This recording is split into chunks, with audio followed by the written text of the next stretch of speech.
This is Stephen Howard, Advocacy Director with In Defense of Christians, and I want to welcome everyone who's watching to our roundtable discussion today on Pope Francis' visit to Iraq. We are incredibly honored to have a distinguished panel of experts who are going to be discussing the significance of this trip to Iraqi Christians, the messages it'll be sending on the ground, as well as how we as the US can actually respond to the visit in a post-genocide context.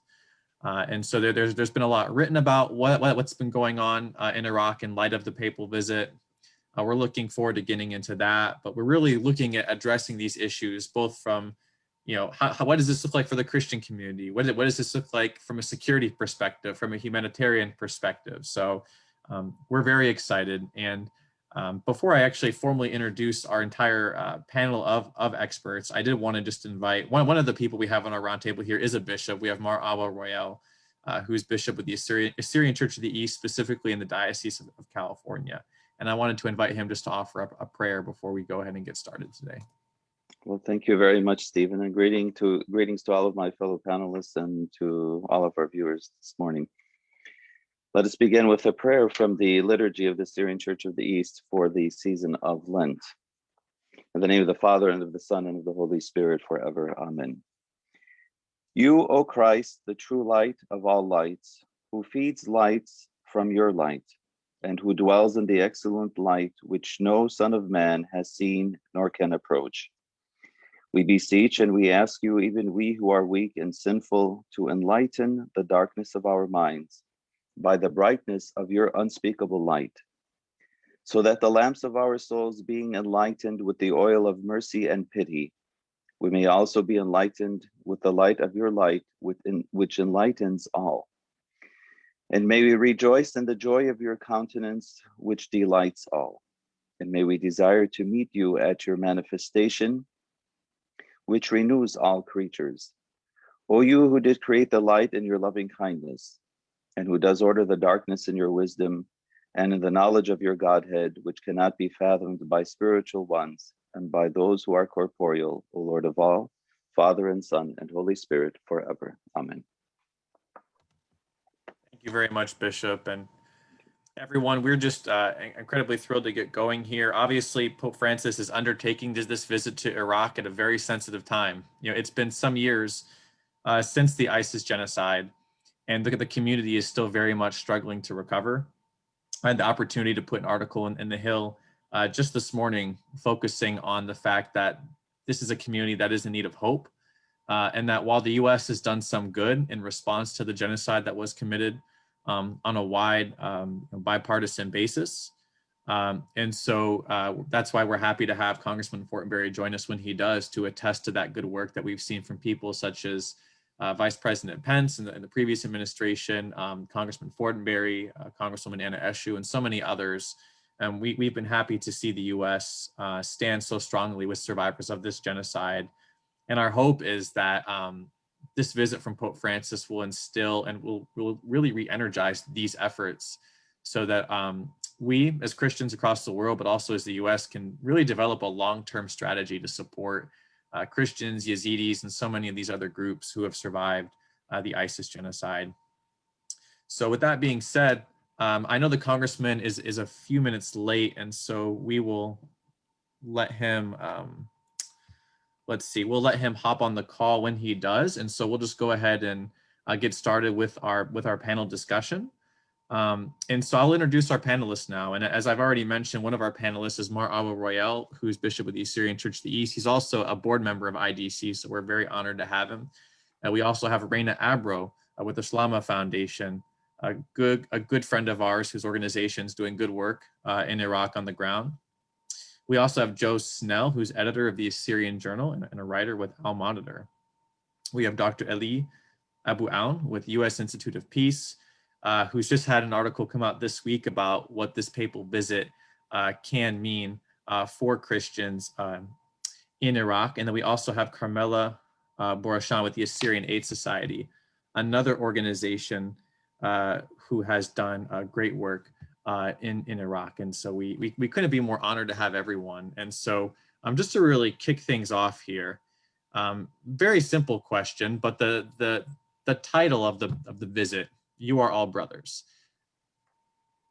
What message do you all see this theme as sending to Iraqis? What do you all see the Pope is trying to accomplish with this visit? So I'll turn it over to Mar Awa first. Well, thank you very much, Stephen. It's a joy and an honor to be with all of you this morning. As you mentioned, the theme of the papal visit is "You Are All Brothers," and the official logo that came out on the Vatican website, which I was checking the other day, has that theme written in Arabic, in Syriac, or the liturgical language of the churches, the Christian churches in Iraq, and in Kurdish.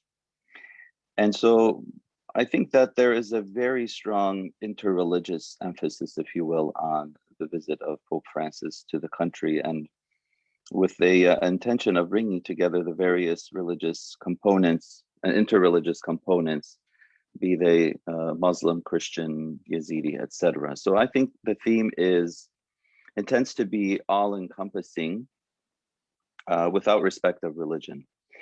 Now, the other aspect of it, from what I have understood, is that the Pope intends to emphasize the fact that all Iraqis should be coming together under the umbrella of Iraqi, meaning that no matter what religion they belong to, they should first and foremost appreciate the fact that they are Iraqis, and that they should be able to work together to rebuild their country as Iraqis. So I think there's a very strong interreligious focus with the papal visit.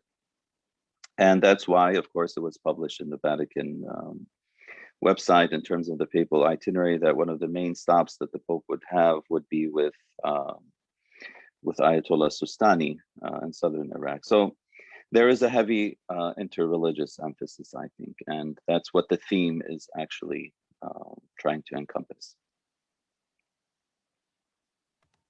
Thank you very much, Mar Awa.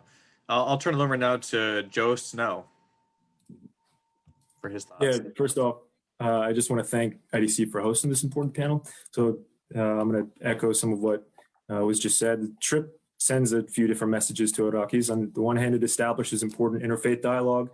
On the other, it encourages those on the ground or reminds them that they're not forgotten. Now, I listened to a BBC audio story the other day that started with, "Will the Pope's visit encourage Christians to return home?" And it's a similar headline to one I'm sure many in the audience today have seen in the past few weeks. The short answer is that I think it won't, at least not without being coupled with real change on the ground. So this is a song that the Syrians are used to hearing, encouragement that they're safe and they can return home, but there's no real action behind this word. So Kadmi did this in August when he met with Chaldean Catholic leaders and wrote the message, "My door is open to all Iraqis. We are serious about providing assistance to our Christian families and solving their problems." But the state has shown they're not very serious about solving the problems, and Christians can't wait for them to act. So this leads them to build back up their own communities. We think of the Assyrian Aid Society's work and Shlama's work on the ground to build homes and bring solar energy. There's even an Assyrian security force, the Nineveh Plains protection units. When you look at displaced Christians returning home, they're primarily returning to areas under the MPU's control because they believe in the security provided by their own people. So going back to the initial question, which the Pope hoped to accomplish, I think he accomplishes something just by meeting with Sistani and visiting Ur and Najaf and Erbil and Mosul and Karakosh. The Pope represents peace and love and humanity, and it's a message that I think the country desperately needs right now. But I worry that idea that the visit is a message in itself or a step towards advocacy will overshadow some of the real work on the ground that needs to be accomplished. I believe it will also be important for the Pope not only to highlight some of the destruction that was done, but also to highlight some of the work that's being done inside these communities right now to rebuild themselves. So the story of Syrians is not only one of doom and gloom, as many people would have you try to believe. It's actually a story of persistence and inspiration. So I'll leave it with that. Thank you very much, Joe. That was a great way to help kick off the conversation after Mar Awa's excellent opening remarks. Let's transition over to Karmella now in California. Oh, can you kindly unmute yourself, Karmella? Can you hear me? Perfect. First, I want to thank you in Defense of Christian for setting up this meeting and always being at the forefront of Christians and being their voice. It's an honor to be on this panel. What message is Pope Francis hoping to send to Iraqis? As you know, Assyrians are indigenous people of that region and have been there for more than 6,000 years. The first empire of Assyrians has built the infrastructure of current societies. The Syrian community has deep historical roots as indigenous people in Iraq with a strong Christian faith.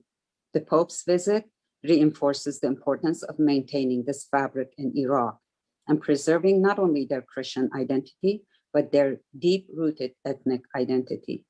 The Assyrians are dwindling down at an alarming rate due to fear of persecution that constantly looming over their heads. Their language, Aramaic, is dissipating as the Syrian population is not supported. What should Pope hope to accomplish with this visit? To raise the awareness of the Assyrian plight, request security in the region, request province for Assyrians, Syriacs, Chaldeans, all the Christians. The safety and preservation of Assyrian Christian will promote a multi-ethnic and multi-religious Iraq. And with his visit and meeting with all these spiritual leaders, we're hoping that this will be accomplished. Thank you. Thank you very much, Karmella. Really appreciate it. Look forward to hearing more about your work later. I want to transition now over to Ranna in Michigan. Hello, everyone. Thank you, IDC. So I normally like to just speak freely, but I did prepare a response to this because, and it's pretty intense, but I really want to put it in perspective of how this feels, how this visit feels. So the first thing is to note is that Iraq is a baby. It was founded less than 90 years ago. Syria is only 75 years old. And many elders in our community have memories that are older than both of these countries. Most of the people who remain in our ancient lands currently live in Iraq and Syria after being pushed out of Turkey and Iran through ceaseless persecution. And our fate will be the same if we don't do something about it soon. The last remnants of the Aramaic language that Jesus spoke himself were discovered in Edessa on the border of Iraq and Turkey, and we are the only people in the world who have preserved a modern form of it in everyday speech. While we have been surrounded by people trying to erase our language, we are not just Christians, we are ancient Christians. We are ancient Assyrians and Babylonians. Iraq has some of the oldest historical artifacts on this entire planet. The Pope's trip includes visits to several ancient sites, including Ur and Nineveh, which Iraq finally conveniently cleaned up for him. These artifacts contain innumerable secrets to the past. Major universities and museums continue to make stunning discoveries to this day. In just the past couple of years, we've heard brand new things that we didn't know in the past. Artifacts mean a lot to us. They're not only interesting displays for history buffs at museums. To us, these are historical evidence that provide proof of unbroken continuity that we existed in the past and continue to exist today. It is truly unfortunate that we have to hold on to these artifacts so desperately to prove that we exist, but that's a reflection of how the Middle East has treated us. ISIS members took hammers and knocked the hammers on Jesus's and Mary's, the Virgin Mary's faces. They knocked their hammers on the lamassus.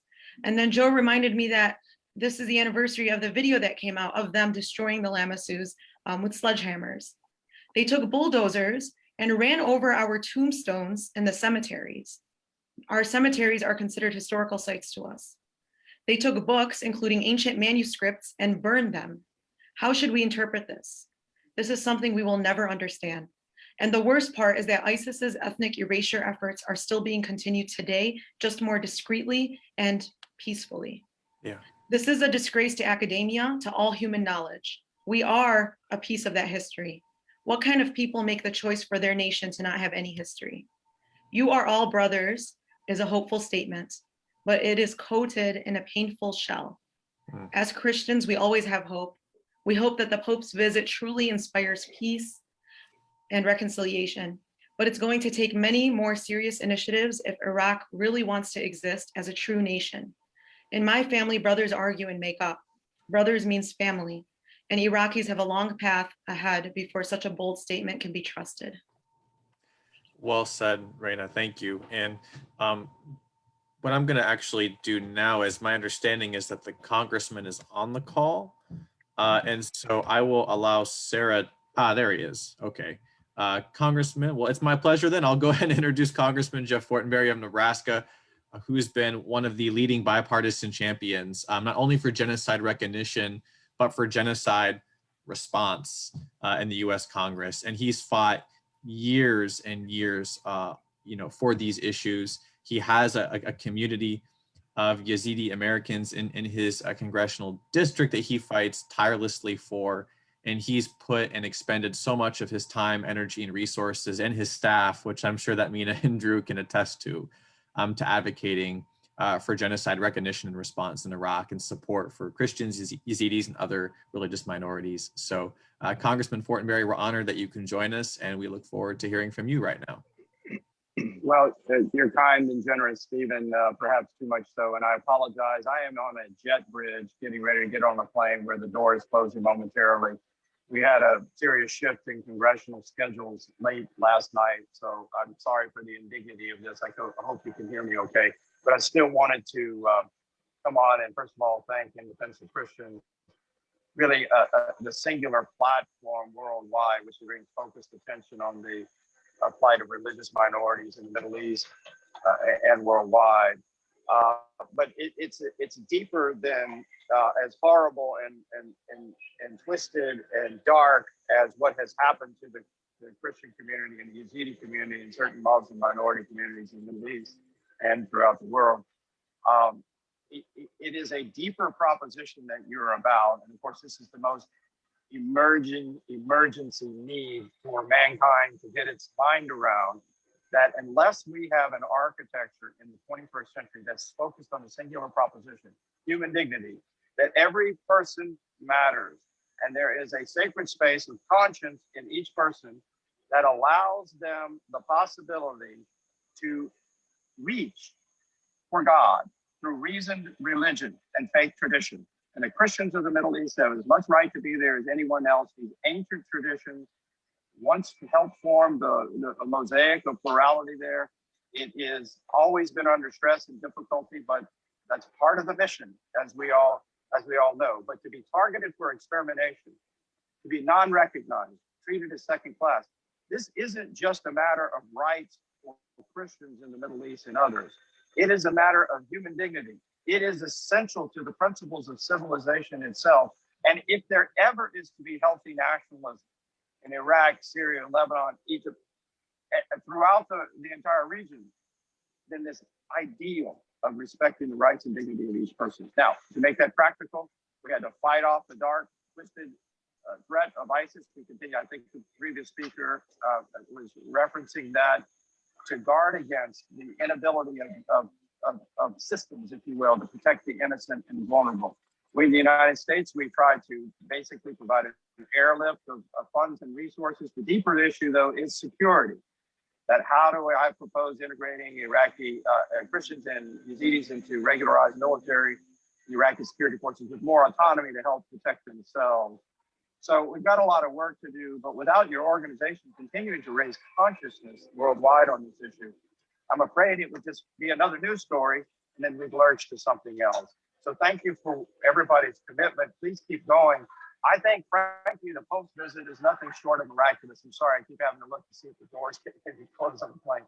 The Pope's visit is nothing short of miraculous. I am trying as best I can in the national news to elevate this, because I don't want it to be an overlooked story.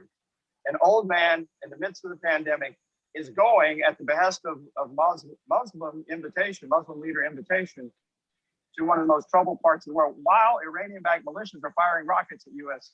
troops, the residual of U.S. troops here. Nothing short of miraculous. I'm hopeful that perhaps this could be a turning point for modern Iraq that actually reaches back to its past, where there was much more, where there was a mosaic, a tapestry of religious pluralism, including, by the way, an ancient Jewish community, which is all gone now. And then sends a signal to, again, the broader worldwide community that this place for human dignity, we are all brothers, has to be the reigning paradigm of the 21st century, or we will lose the fundamentals of civilization itself. In the moment, it seems tough and difficult.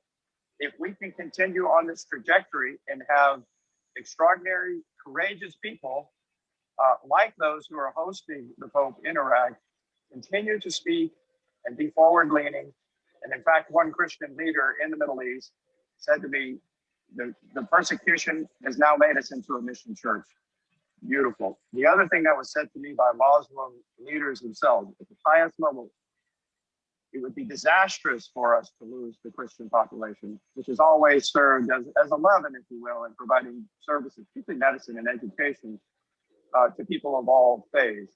And of course, that's completely consistent with who we are as Christians. So this is essential for the well-being of all people. So I'm going to try. I have another national news media story, I think, next week coming out on the Pope's visit. We've already done 2. I don't want this to come and go without a proper amount of attention, because it, of course, is about stopping the persecution and then the bigger issues that point to how we are going to behave and live in the 21st century as a worldwide community. Because we have the capability to destroy one another, either through ideology or weaponry in an instant. And that's where we are. IDC, thank you so much for giving me this moment. I really apologize. This is very undignified, and you're such a dignified organization. But I didn't want to miss the moment to, again, appear with you guys. And thank you for your kind words, Stephen. I appreciate it. I'm going to have to go. Thank you. God bless you. Safe travels, Congressman, and we are deeply honored that he joined us. And I know some of his staff is on the call now, especially people, again, like Mina and Drew. And I just want to really extend our deepest gratitude to Congressman Fortenberry and his entire team.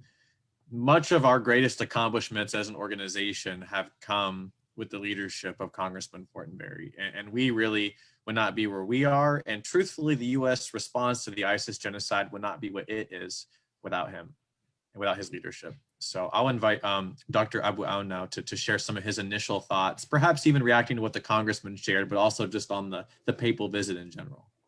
Yes, thank you very much. Well, obviously, a lot has been covered by the previous panelists, and I do concur with all what has been said. I would add a few things, though. The first one is that I think that the key message from this visit is a message of courage and defiance. And I guess that what the Congressman just mentioned about, the old age of the Pope and the pandemic and all of this is basically a sign of courage and defiance. But beyond this, the answer or the response that we've seen from the Vatican today following the rocket incident yesterday is also somehow defying. So I guess it carries a very powerful message of hope and courage. There's obviously the unity aspect. So the slogan or the theme of the visit is "You are all brothers." And it was explained in depth that it carries an interreligious, interfaith message, which again I concur with. But I do also think, and this is my personal opinion, that it also carries a message to the Christians themselves about the importance of their own unity, especially in these difficult times. But beyond the hope, the courage, the unity that are very important ingredients for the future of the Christians in Iraq, I do hope personally that this visit will create a momentum to tackle or to address more concrete issues, more tangible issues that I can probably go over later during the conversation. But my hope is that this visit will not only consist of generic, messages of moral nature, but it goes beyond this in addressing very specific concerns of the Christians and the other minorities in Iraq. Thank you. That's very well said, Dr. Abouaoun. And I'm excited now to kind of go a little bit deeper into some of these issues now. And I wanted to actually bring Mar'awa back into the conversation, because I know that you've been involved in ecumenical dialogue with the Vatican for a while. And I'm really interested, especially as someone who belongs to a different Christian tradition, what you think the Pope's visit is going to mean for ecumenical dialogue between Catholics, Orthodox, and the Church of the East, Protestants, in Iraq. Right. Well, thank you, Stephen. Yes, I think we've been speaking about the interreligious or interfaith aspect. So let's sort of come back more closer to home. Obviously, the visit of the Pope has been long awaited by all of the Christians in Iraq. And in fact, I remember well that the late Pope John Paul II had actually announced and expressed his wish to and desire to visit Iraq as early on as the year 2000, which was the Jubilee year of Christianity. And there were many celebrations in Rome and whatnot. And the Pope at that time had expressed his desire to conduct a pilgrimage to Ur, to the land of Abraham. And obviously, we know that Abraham is our common father in faith. And so, coming back to the ecumenical aspect of the Pope's visit, I think, and I'm going to be very open about this as the ecumenical officer of the Assyrian Church of the East, I would have really have loved to seen a stronger ecumenical, meaning inter-church perspective expressed by the papal visit. So there is this all-encompassing theme, you are all brothers, and that's supposed to bring everyone together, respective of faith, as Iraqis, in order to come back and build their country together. But the fact remains that Christianity has as one of its main cradles, especially in the Middle East, certainly in Mesopotamia, is Iraq. It's not only the cradle of civilization, but it's also the cradle of Christianity in all of Mesopotamia. It goes back to the apostolic times when Mar'ad and Marmari had come to Mesopotamia 3 years after our Lord's ascension and had preached the gospel. So I really would have liked to have seen a greater Christian emphasis on, or interchurch, interdialogue within the church's emphasis with the papal visit. So as of yet, we have no information about the Pope meeting in any planned ecumenical events with the heads of churches. So our Patriarch, His Holiness Margivargis III, will be there in Arbil for the papal mass, I believe, which will take place on Sunday, March 7th.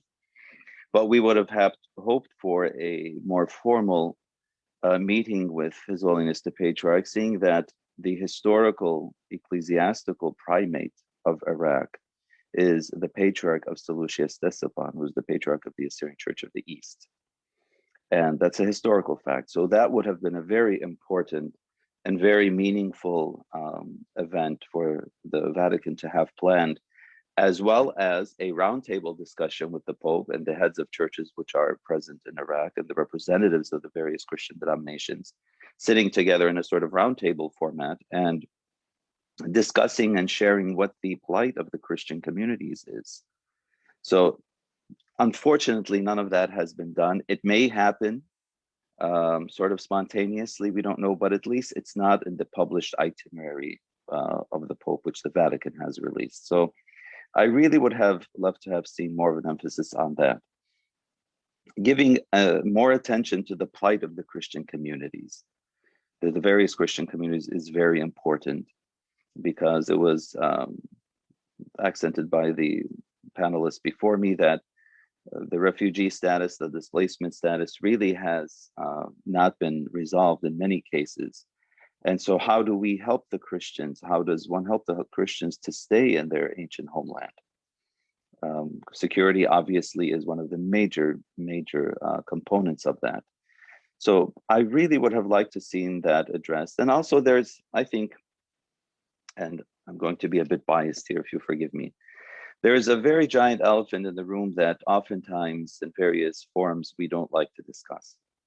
And that is the issue, and it was mentioned by my co-panelists, Karmella and Joe, the reality of the indigenous people of Iraq. So every nation gives respect or gives recognition to the indigenous people who at that point are no more the, not necessarily dominant, but the majority populace, if you will. No one speaks about the fact that the Assyrians are the indigenous people of Iraq. The congressman mentioned civilization. Okay, Iraq is the cradle of civilization. And if we go back to the history books, we'll see what has been contributed by the Assyrian, later the Babylonians as well. in terms of this legacy of civilization to all of humanity. So that's not being addressed. The Iraqi government definitely has not addressed it for these past almost 80 years and is not doing so today. So where is the status of the indigenous people? And when I say Assyrians, of course, I don't exclude the Chaldeans and the Syriacs. I include them under that all-encompassing umbrella. So these are 3 points that I would have really have loved to seen in the papal visit. And again, it's a very historic visit. It's a short time. The Pope will be there for only 4 or 5 days. There's a lot to do historically within that visit. But what are the chances that another reigning pontiff will visit Iraq anytime soon, which probably is very slim. Mhm. So these are just some perspectives I'm throwing out there in terms. But yes, you're right, Stephen. Our church does have a very robust ecumenical dialogue with the Roman Catholic Church. And we appreciate that very well, but we would have liked to seen a more ecumenical perspective displayed in the papal itinerary. Thank you very much, Marawa. We really appreciate that. Thank you. And for you sharing those just your experiences with dialogue over the years, as well as putting them in the context of this visit. I think it's good to have an honest conversation about these things. And it perfectly segues into the question I have for Joe, which is that, you're the editor of the Assyrian Journal.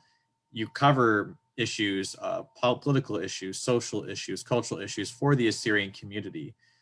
But there's also an imminent threat when we look at Iraqi Christians, Assyrians, Chaldeans, Syriacs, that they may just leave the country. This is a community that may relocate entirely into diaspora, possibly in our lifetimes.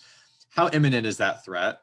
And how are you making a difference in helping preserve this identity as the community is trending into diaspora?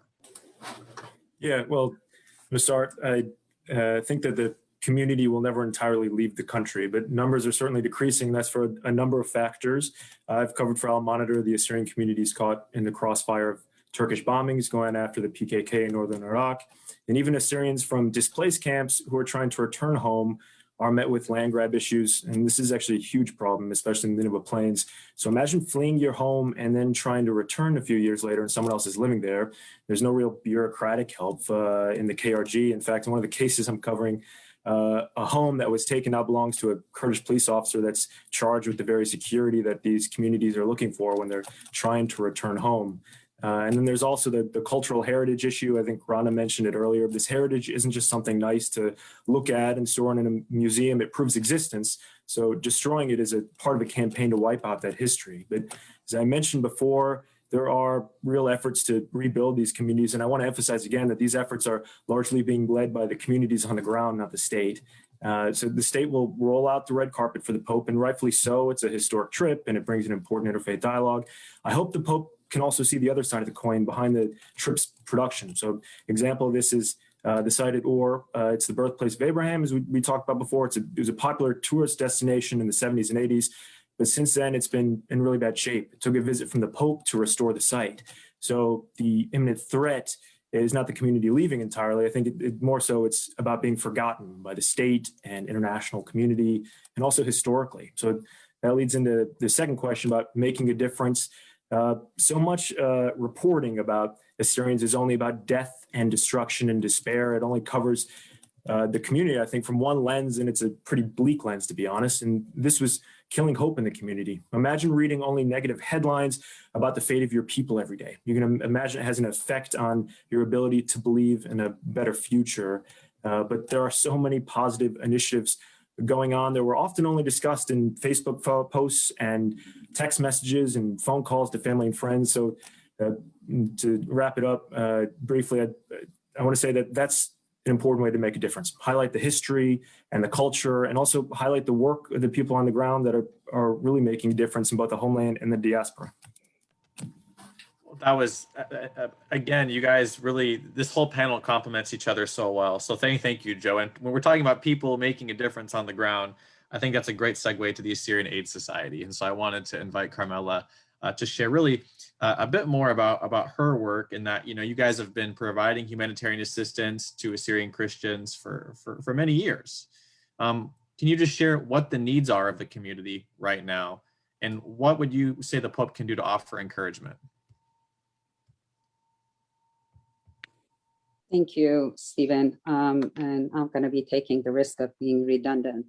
But as you can see, the plight of Assyrians is so much that constant Assyrian humanitarian organizations are popping up rightfully to help our people. But the Syrian Aid Society as a grassroots organization with its sister organization in Iraq have been established since 1991 after the Gulf War due to emerging persecution of Assyrian Christians. In 1991, Assyrian Aid Society of Iraq was one of the very first humanitarian organizations in the region, working and coordinating with the United Nations, which was just beginning their own local and international humanitarian work in Iraq. Post 2003, many Assyrian Christians fled the cities of central Iraq as they were persecuted by sectarian violence and targeted directly for their faith. These Assyrians fled to the north to their ancestral towns and villages, mainly Nineveh Plain. The Syrian Aid Society has since been building, providing infrastructure to these areas. Yet the effective Ba'ath regime and sectarian violence continues to impoverish ancient and populated Assyrian towns throughout northern Iraq. The Syrian Aid Society of America is running by volunteers, with the exception of one employee. We have raised about $1 million every year, and 91 cents of a dollar has reached the grounds and was nominated for Nobel Peace Prize for all its efforts. We have covered educators' salaries, printed all the curriculums from first grade to 12th in Assyrian language, paid bus drivers' salaries to take children to schools, putting up street lights, building roads, building irrigation channels, building shops, with collaboration with USAID. USAID has been very integral and helpful in many projects that they have helped us. Building houses, massive COVID relief package, food distribution, and helping with agricultural needs. Basically, building the infrastructure. Our sister organization, Syrian Aid Society of Iraq, is at the forefront in the homeland and faces case after case of discrimination on a daily basis. Needy people knocking on our doors without jobs, inhabitants from north of Iraq pleading for help as their lands are destroyed by Turkish airstrikes or burned by neighbors, and continuous land grabs of our indigenous lands. Land grabbing, textbook alteration, removal of Assyrian names from historical books, lack of security, delay in salary payments are just few challenges they face on a daily basis. What can Hope do to offer encouragement to our community?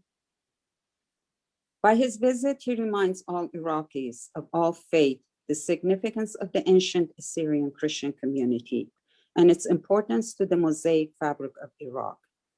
However, this visit will need to come with implementation of human rights, security, and structure for self-economic reliance. As the statement reads, when justice dies, civilization dies, and that has been our case in that region.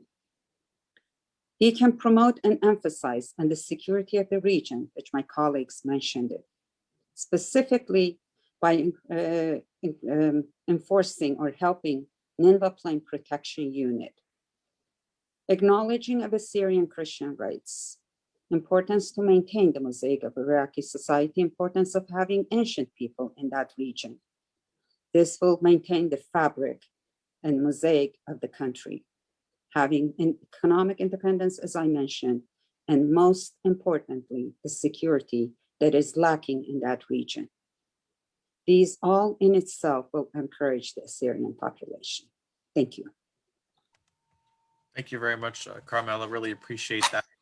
You hit on some great points that I mentioned as well in the article that I put out today in the Hill, which is that USAID has done some really historic work in genocide response, almost $400 million for religious and ethnic minorities in a post-genocide context.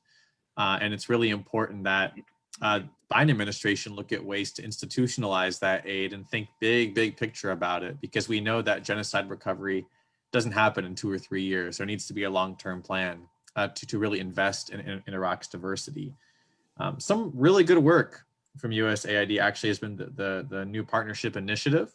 And one of the organizations that they've partnered with that serves the Christian community is the Shlama Foundation. And so I wanted to invite Ranna to share a bit about their work with USAID, with the NPI, share about projects of the Shlama Foundation, and just why it's so important and how really the work of their organization fits in with the Pope's visit.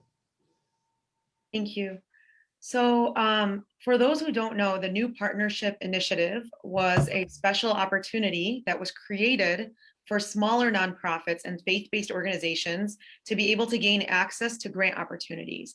Previously, we were too small to gain access to these grants. Typically, you need millions of dollars and a big staff and enough employees to manage all the components of a grant. So this opportunity was really a special consideration on the part of the United States. And this is something we really truly hope that will continue long term. And since there's so many advocates in this meeting and American taxpayers, I think it's important that everybody's aware of this and how impactful it is. So basically, I'll call it the NPI, the New Partnership Initiative. It provides smaller amounts of funding to smaller organizations, and then USAID provides administrative support so that these organizations that might be lacking in the fancy administrative elements, they'll be able to manage these grants. And because of this, we were able to have our first grant from USAID, and it was to install solar power, bring solar power to the Nineveh Plains, basically. So this was the brainchild of actually an engineer who works for the big 3 auto companies in America. His name is Faiz Yono. He went to Iraq and he said, hey, did you know Iraq gets as much sunlight hours as California? Why haven't we thought of solar power? Because electricity is a major issue every day, and everyone who lives there is just used to it. It's always going to be interrupted no matter where you live. It might turn off randomly, and you can tell who's the foreigner because people there don't even flinch while we're like, oh my gosh, electricity's out. So this was really exciting for us. We were able to take 6 engineers. There are many, this is something a lot of people don't know, but there are many educated young people in Iraq without jobs. So there were these engineers that were all working odd jobs, not in engineering. And so they were extremely excited to work in their field, first of all, and to receive additional training in a specialized field. So through the grant, we were able to provide them with solar training, and now they are all certified solar engineers. And they can take that further after this grant is done at the end of the year.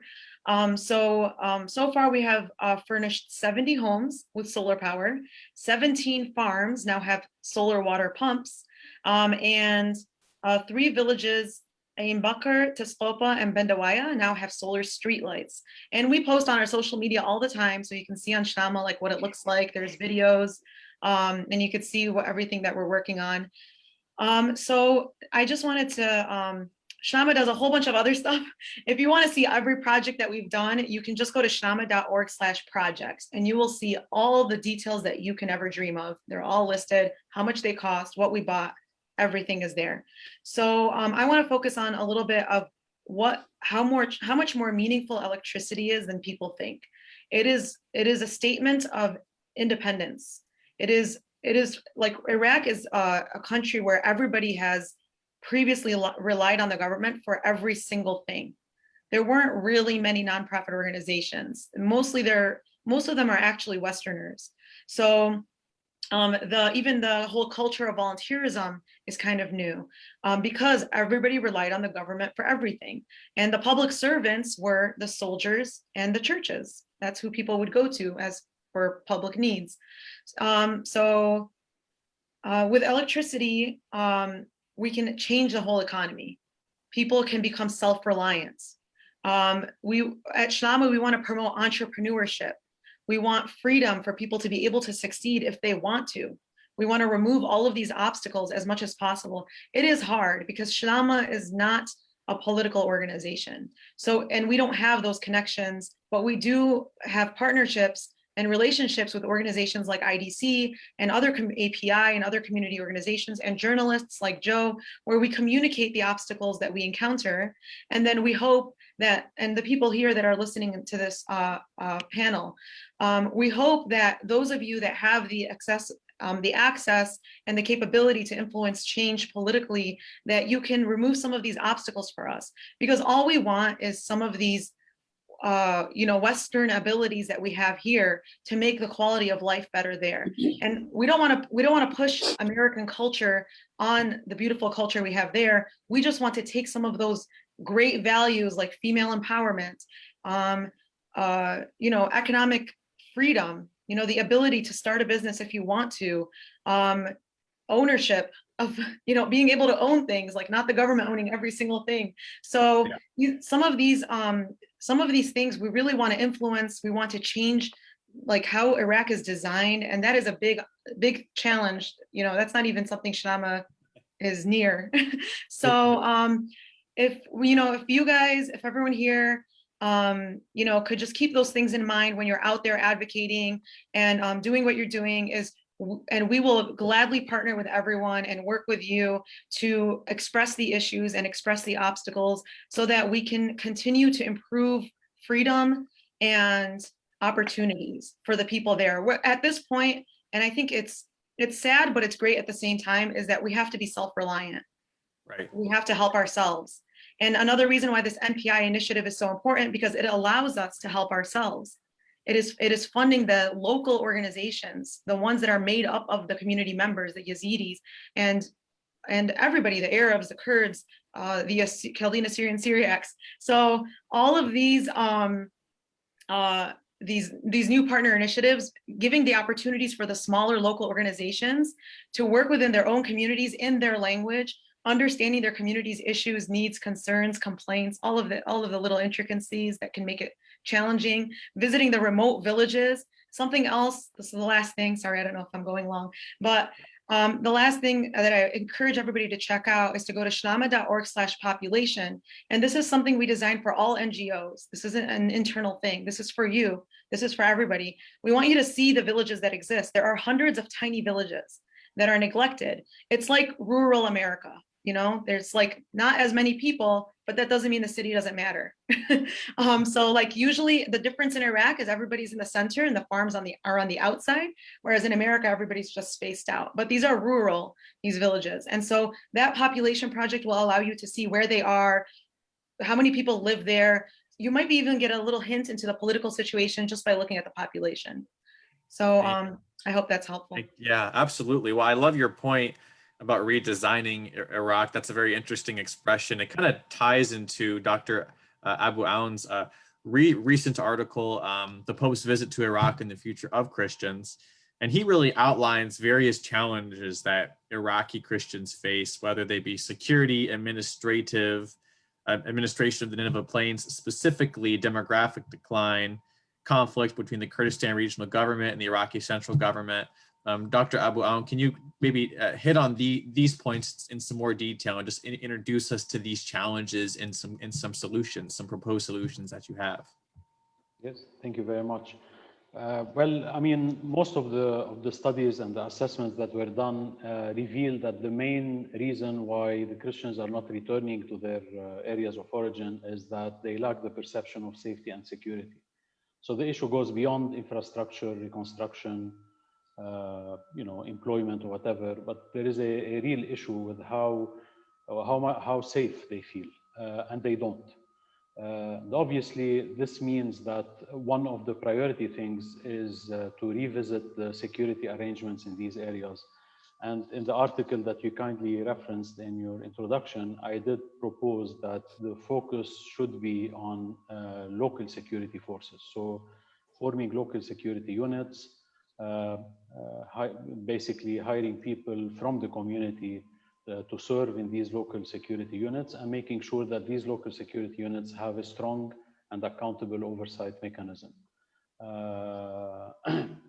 The second issue that would also contribute to this perception of safety and security is revisiting the administrative boundaries, because the existing boundaries are obsolete now. So many things happened in the last decades.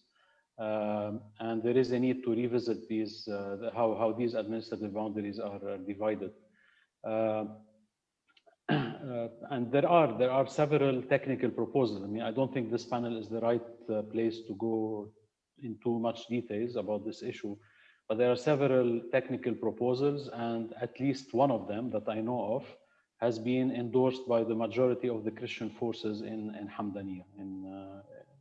So there is, I mean, there are some ideas that could be put on the table for the government to consider, and to also discuss with the other constituents living in that area, so that, you know, the whole thing goes through an inclusive process rather than something imposed on the others.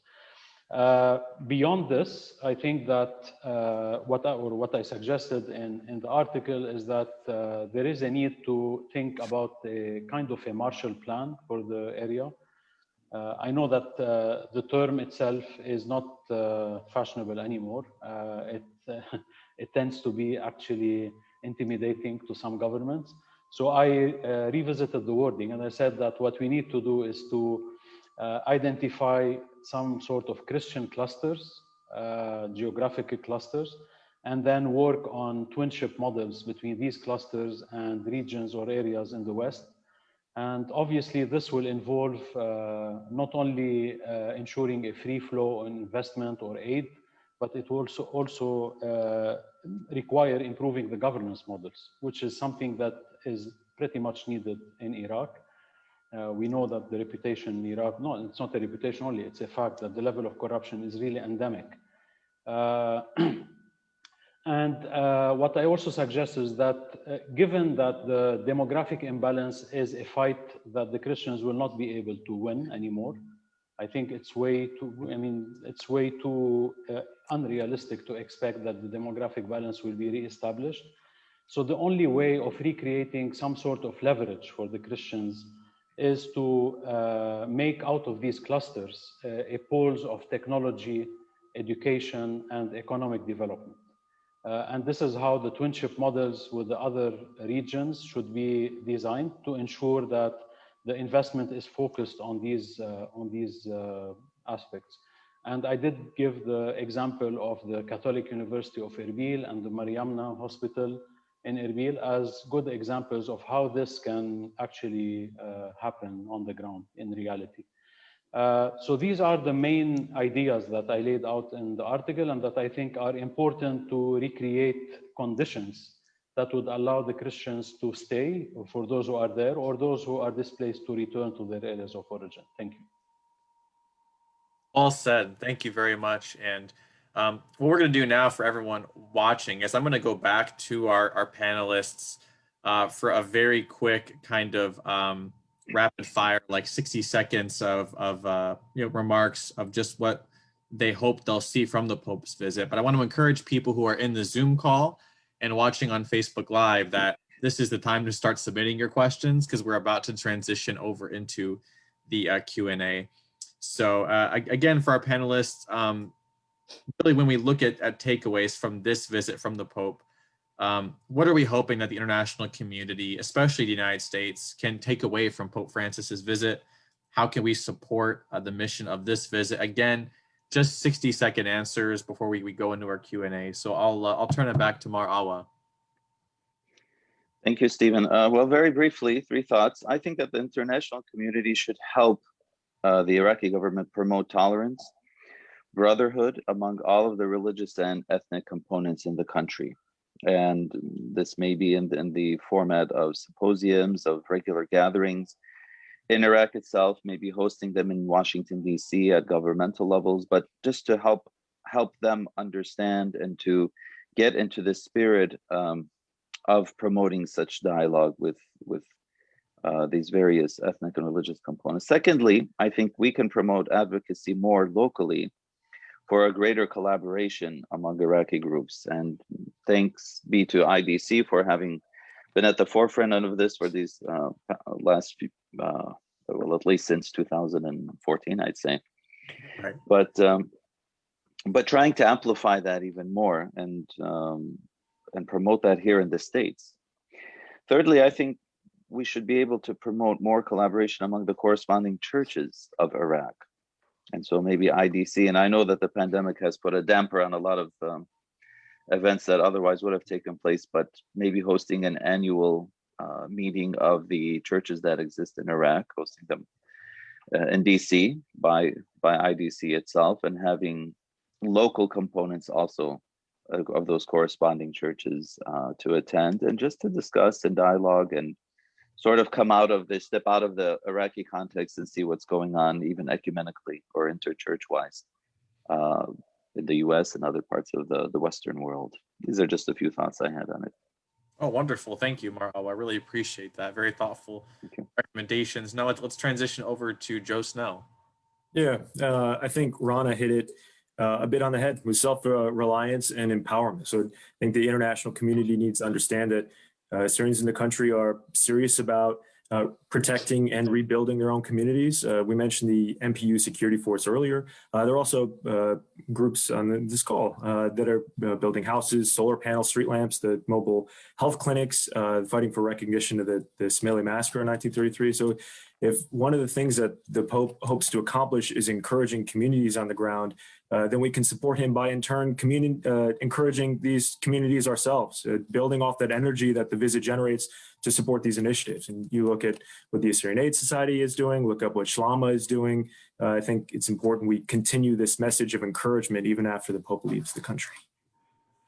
Absolutely. Well said. We do have two great organizations on this webinar that we're very proud of. So Karmella, would Yes. you share? Yeah. Yeah, thank you.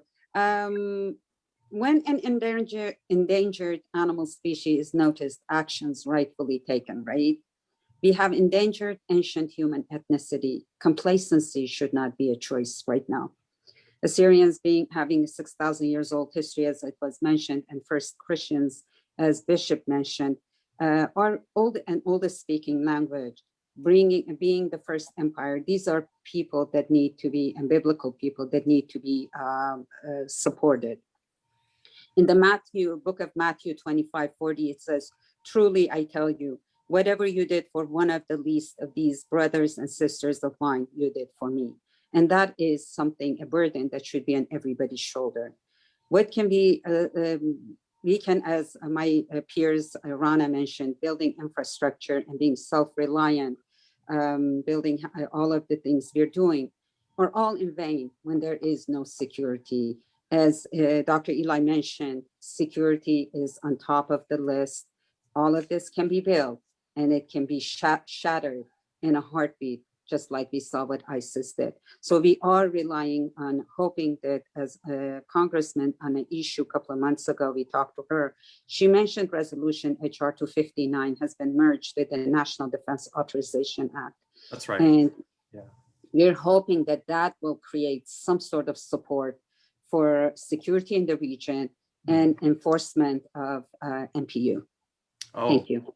Oh, thank you. Thank you very much, Karmella. No, very, very thoughtful remarks. Appreciate it. And let's switch over now to Ranna in Michigan. So I have two things that I'm hoping that the international community and the United States will take away from the Pope's visit. The first thing, I'm a member of the Chaldean Catholic Church, and we had prayers at all of our churches worldwide for the Pope's visit. So the first thing I want people to take away is prayers or positive energy, depending on your faith, because one of the most bothersome things to people that are really working their butts off, people that are working hard every single day, is when someone comes in with just like, it's not possible, negativity, there's no chance. That stuff is just pointless to us. Like, we're still going to keep working. So positive energy and encouragement and prayers, those are really important, more than people realize. And that's what pushes us all forward. And it's like, and some people are really self-motivated and they don't need it. But that positive energy, imagine how much change we'll be able to create if we all have positive energy to make things better. And then the second thing that I want to say, and most organizations and individuals that you speak with that are actually working and active in Northern Iraq are going to keep saying the exact same thing over and over again. And we heard it on this call over and over again, and that is to support the MPU. Right. That is, we all recognize and we all can see the positive impact. They're peaceful, they're allies to America, they're doing everything right, and they're still not getting this significant support because of political obstacles. And so the MPU have proven themselves, and I think they deserve growth and support as much as possible. So those are the two major things that I want people to take away. Excellent. I love it. Thank you very much, Ranna. And we'll turn it over to Dr. Abouaoun now. Yes, well, if there's one thing that I advise that the focus should be on is diversity management. Many people focus on the recent plight of the Christians, but they tend to forget that this is something that is old, very old. It's historic, actually. And it's not exclusive to the Christians. The whole region is suffering from a lack of proper diversity management. And for the international community to step in constructively into this, they need to acknowledge one thing that is also overseen in most of the cases. It's that for centuries now, our political and electoral behavior in the region is defined by subnational identities. It doesn't mean that we're all religious. I know people who are not religious at all, but they still identify with the religious group when they discuss politics or when they go and vote. And this is a reality, whether we like it or not. This is a different discussion. The international community tried to impose on us the nation-state secular model that worked for some time in Europe, and it's not working anymore, by the way, and it failed. For 100 years, since the end of the First World War, they tried to impose this model and it failed. So it's time for the international community to wake up and to help us design a different model together with international support. Thank you. Oh, thank you, Dr. Abouaoun. That was actually a very fascinating thought that maybe we should have another conversation about at some point. I really appreciated that. We're now going to switch over to Q&A, comments, questions from our audience on Facebook, on Zoom. This will be moderated by my wonderful colleague, Sarah Basile. So I'll turn it over to Sarah. Thank you, Stephen. We actually had a number of questions that have been pretty much answered by our wonderful panelists, but there's one specific one I'd want to just get out there. I think Joe is probably best to take a look at this, but the question is regarding the Assyrian community being addressed as minorities and moving away from that as to indigenous people. What are your thoughts on that? I know that there's been some movement in that aspect, and that's a question that we've gotten several times over, so I just combined those two thoughts. Yeah, thanks for providing that question to me, and I know some of the panelists here probably have some thoughts on this as well. In my writing, a lot of the media reporting, I'll give a media perspective on it.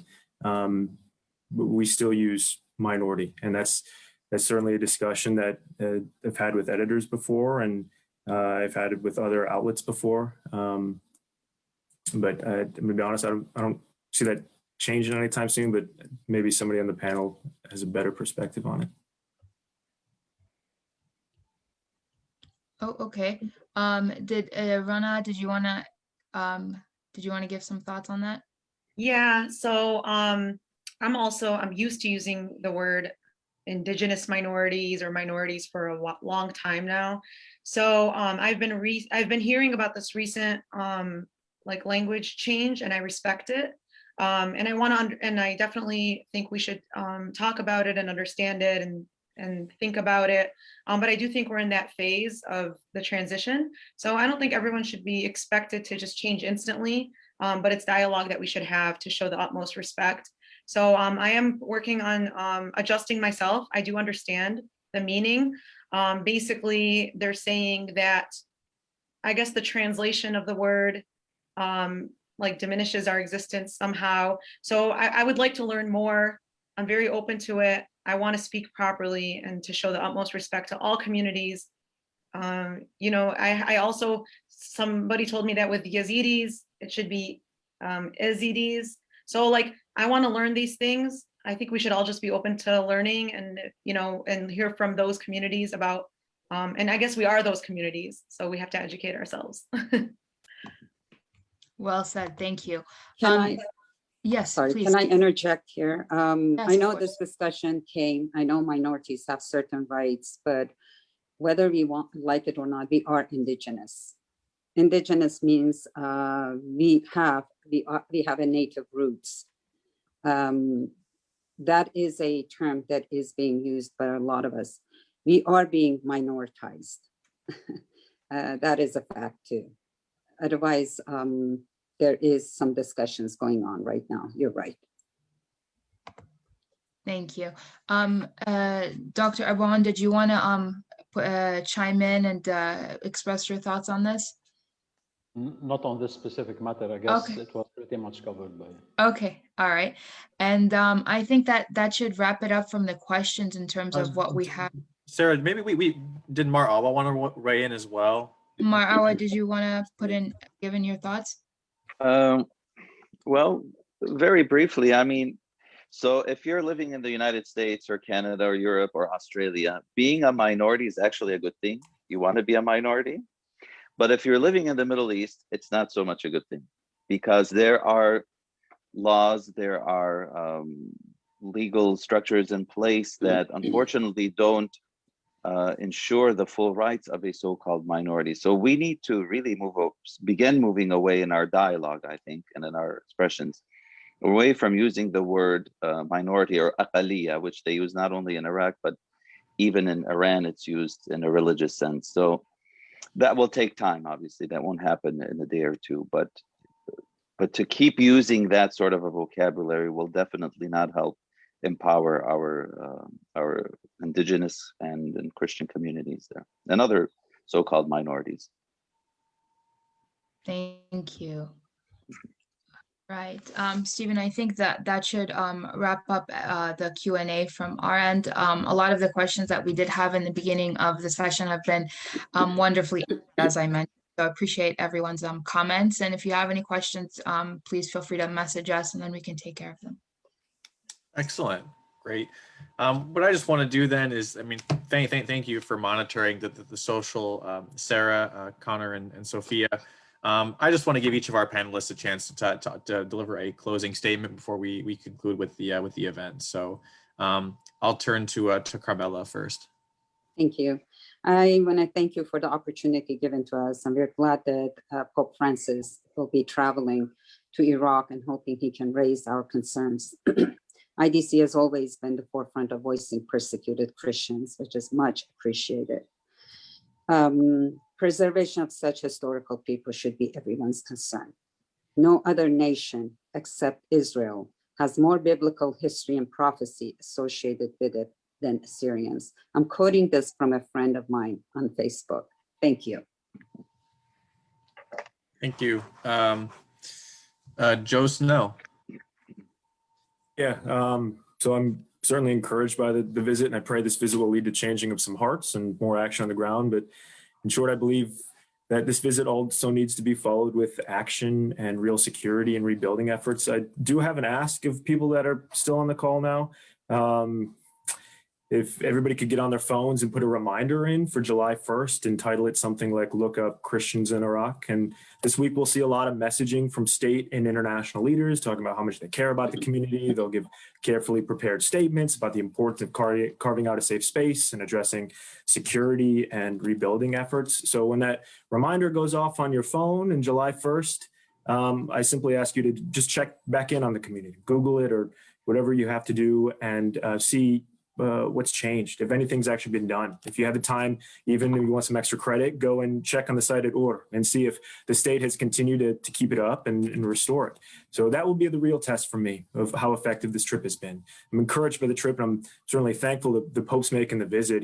We talked about before, he's received a lot of pressure to come. I'm also realistic about what's actually going to change. So I'm encouraged, but at the same time, I'm realistic, and I'm looking forward to that change. Absolutely. Well, Joe, you'll have to set that reminder yourself, and perhaps that'll be an article for you. Moving on now, let's hear from Ranna, Michigan. I guess what I'm thinking about here at the end is what Representative Fortenberry said, and that was that what the Pope's visit is nothing short of miraculous. He said that an elderly man visiting during a pandemic after rockets were fired targeting the United States, and he is just very courageous to go to Iraq right now. And there's definitely hope. I think it's incredible that he was invited by Muslim leaders, and that is that's really an open arms kind of statement. So, I mean, what would be their reasoning for inviting him? So hopefully the reason is that they really want to promote peace. They want to create a better future. They want continuous religious dialogue. They're the ones that made the invitation. So maybe their plans are to continue after this. Maybe this is, I'm just hoping, I'm being positive. So hopefully, that this is just going to open a door and not just a quick visit. And we can continue this and just do really positive things and improve everything together with everybody here. Thank you for this opportunity as well, IDC. Ranna, Dr. Abouaoun. Yeah, I mean, as I mentioned in the very beginning, I hope that this visit will allow or will create a momentum for serious discussions about some tangible issues, because this is what is really needed on the ground, beyond the message of hope and courage. And the second thing is to highlight that the plight of the Christians and the minorities in general in the region is not only the result of political factors, but there are social factors as well. So the problem is political and social at the same time. And most of the interventions so far have underestimated the importance of the social factors. Our own social values do not help to have an inclusive diversity management. If we want to really solve the problem, we need to work at the political level, as we mentioned before, but also at the social level. So hopefully this will also be taken into account. Thank you. Thank you very much, Dr. Abouaoun, and thank you for your work at USIP on these issues. And I wanted to invite Mar Awa to deliver us some closing thoughts. Thank you very much, Stephen. It's been a joy being with all of you, and I think a lot of wonderful ideas and thoughts were expressed. First and foremost, I think we ought to pray for the Pope's visit, for the Pope personally, for his health and for his safety during this very important and historic visit to Iraq, the cradle of civilization. As I mentioned, it's been a visit that has taken 21 years to bring about and to actualize, but thanks be to God that it did take place. And my hope is that the discussions that do take place there will be continued even after the Pope's departure, and that there will be frank discussions among the local and ethnic and religious components of the country on the ground. And I hope that this will be an impetus for that. And we can always hope and always pray. And I think that's important to keep an open mind. Thank you very much, Mar Awa. I just want to thank all of you as a panel. You all come from while you all share in many senses a heritage and faith, you all come from pretty diverse backgrounds in terms of vocation, what you're called to do, whether that's religious life, journalism, international development, policy research. And I think that you all provided some excellent perspectives for today's conversation. We'd love to work with you all again in the future. I want to actually thank as well Sarah, my colleague Sarah Basile, Connor Jones, Sophia Bistekis for all their help behind the scenes and making this happen. We have a great team at IDC, and it's a pleasure to work with them every day. I want to thank everyone for tuning in.